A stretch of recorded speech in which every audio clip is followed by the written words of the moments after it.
Hello friends, स्वागत आहे तुमचं पुन्हा एकदा नवीन व्हिडिओमध्ये। आज मी तुम्हाला 32 इंच चेस्ट साईजच्या ब्लाउजची कटिंग दाखवणार आहे। तर हे बघा, इथे 32 इंच छातीच्या मापाचा ब्लाउज आहे। इथे चौथा भाग 8 इंच आला आहे आणि याची कमर आहे 28 इंच। हे बघा, कटोरी ब्लाउज आहे हा।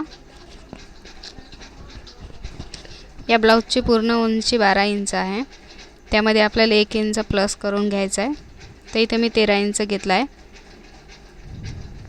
हे बघा, शोल्डर मी इथे 5.25 इंच घेतला आहे। गळा डीप आहे आणि छातीचं माप 32 साईज आहे। त्यासाठी मी इथे 5.25 इंच शोल्डर घेतला आहे आणि 5.5 इंच घेतला आहे। छातीचा चौथा भाग हे बघा, इथे 8 इंच आणि 1.5 इंच एक्स्ट्रा शिलाईसाठी। पाठीमागच्या आर्महोलसाठी आपल्याला 1.5 इंचावर गोलाईसाठी मार्किंग करायचं आहे आणि इथे गोल राऊंड देऊन घ्यायचा आहे आपल्याला आर्महोलचा यानुसार।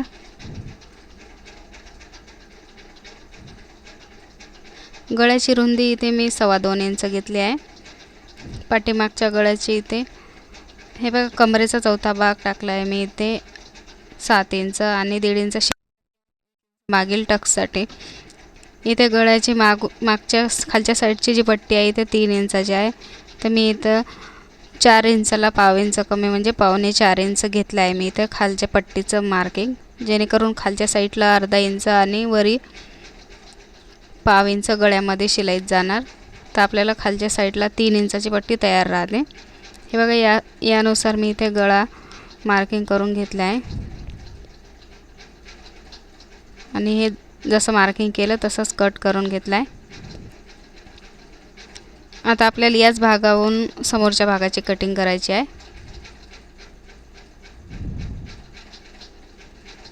या पद्धतीने कटिंग कराल तर कपड्यावरच कटिंग आपली पूर्ण होऊन जाते। आपल्याला कुठेही आपल्याला पेपर कटिंग वगैरे करायचं काम नाही पडत। इथे थोडासा कपडा क्रॉस आहे तर मी हे मार्किंग करून घेते। हे आपल्याला कट करून घ्यायचं आहे। इथे जसं आहे तसंच मार्किंग करून घ्यायचं आपल्याला पाठीमागचा भाग। हे बघा, आता आपण समोरच्या भागाची कटिंग करणार। तर जे मुंड्याचं माप आहे आपण टाकलेलं ते बॉक्स तयार करून घेऊ आणि समोरच्या आर्महोलसाठी इथे 1 इंचावर गोलाई देऊन घेऊ आपण। हे बघा, मी इथे 1 इंचावर गोलाई देऊन घेतली या पद्धतीने समोरच्या भागासाठी।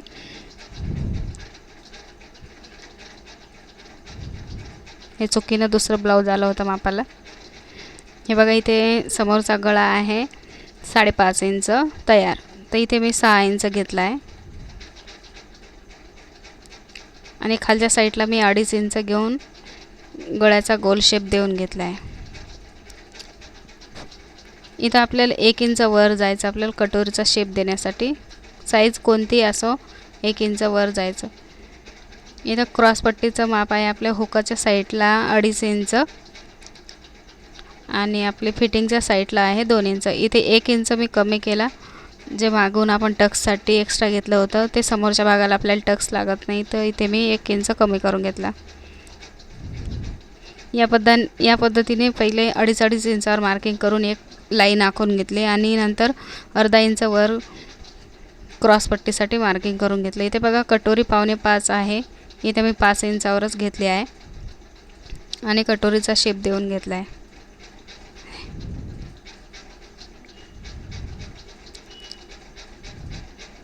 जसं आहे तसंच इथे कट करून घ्यायचं। हे बघा,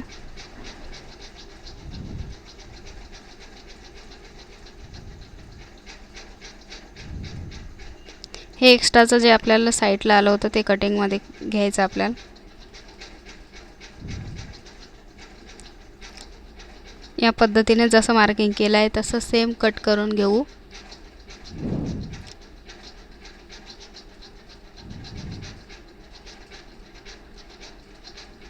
बत्तीस छातीच्या मापासाठी हे ब्लाउज एकदम बरोबर बसणार आहे। बघा,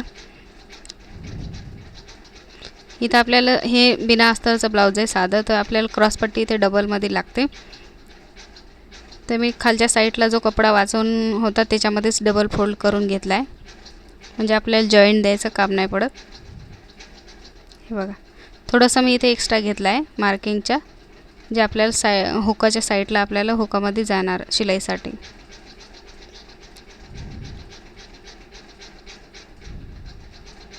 छोट्या साईजचं ब्लाऊज आहे तर आपल्याला कपड्यामध्येच होऊन जातं. हे बघा इथे मी बाईसाठी कपड्याची घडी केली आहे. तर इथे मी बाईसाठी छातीचा जो चौथा भाग येतो 8 इंच तोच घेतला आहे, कारण साईज कोणती बी असो आपल्याला बाईची घडी घेतावेळी छातीचा चौथा भागच घ्यायचा आहे. बरोबर येते, कुठे कमी पडत नाही आणि जास्तही होत नाही. तर बाईची उंची 4 इंच आहे. तर इथे मी पहिले 4 इंच मार्किंग करून घेतलं बाईच्या उंचीचं. आणि हे आपल्याला साधं ब्लाऊज आहे तर 1 इंच तुरपाईसाठी लागते. तर मी इथे 1.5 इंच एक्स्ट्रा घेतला आहे, अर्धा इंच शिलाईसाठी आणि 1.5 इंच तुरपाईसाठी. खालच्या साईडला आपल्याला बाहीचा आपल्याला आकार देण्यासाठी इथे मी 2.5 इंचावर मार्किंग केलं आणि या पद्धतीने बाहीचा आकार देऊन घेतला आहे. इथं बाहीचा आपल्याला राऊंड आहे इथे 5.25 इंच आहे आणि 1.5 इंच शिलाईसाठी. यानुसार मी इथे हे कट करून घेतलं आहे.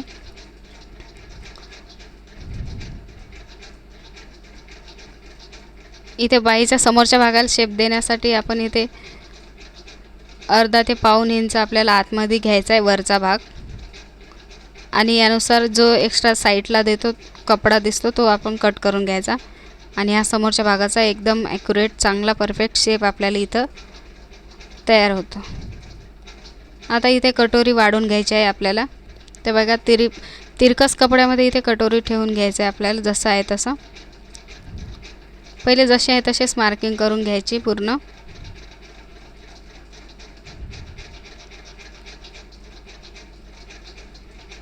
मार्किंग केल्याच्या नंतर आपल्याला साईडला 1-1 इंच वाढवायचा आहे. यांच्या छातीचा भाग कमी आहे तर यांना आपल्याला कमी पफ लागते, तर इथे मी साईडला 1-1 इंचच वाढवून घेतला आहे. आणि दोन्हीचा मध्य सेंटर घेऊन इथे खाली 1.25 इंचवर खाली डाऊन घेतला आहे. आणि यानुसार इथे कटोरीचा शेप देऊन घेतला आहे इथं राऊंड. साईडनं आपल्याला इकडे 1.5 इंचच वाढवायचा आहे. 1.5 इंच वाढवून आपल्याला असं तिरकस जॉईन करायचं आहे. आणि या साईडला पण 1.5 इंच वाढवून असं क्रॉसमध्ये तिरकस जॉईन करून कटोरीचा शेप देऊन घ्यायचा आहे. हे बघा इथं कट करून घेतलं.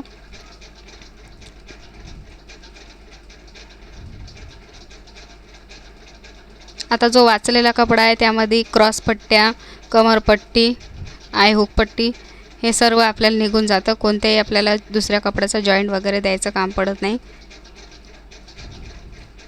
हे बघा